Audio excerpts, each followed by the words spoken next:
One of the biggest obstacles that prospective Invisalign patients have is whether they're going to be able to speak well with the aligners, and maybe they've come across some people who are not able to speak well with it. First impressions are critical here, and here's something that really would be helpful to explain to a new patient. When the aligners are first placed, there's some thickness, and the patient is afraid to bite down a little bit. They're avoiding this. And so what I'm now going to do without really any effort is I'm going to talk with my mouth open right now. My mouth is open and I'm going to sound a little funny. I promise I'm not trying to sound like anything. I'm just keeping my mouth slightly ajar. And so going back to my normal speech now, if you make people aware of this, see, it's not the thickness of the aligner. It's so thin.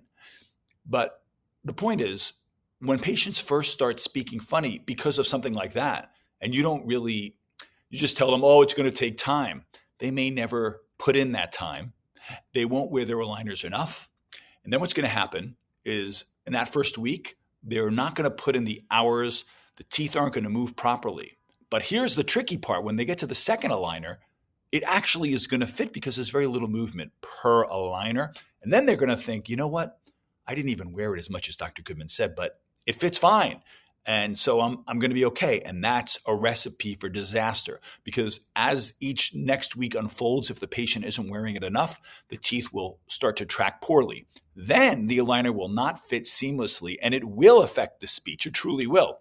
Nothing about biting down. It just won't fit with the teeth. So explain to a patient that they have to bite down all the way, and they shouldn't really at first avoid that. And then you're giving a reason why the patient will speak better, as opposed to just saying, oh, it'll take some time. I hope this helps.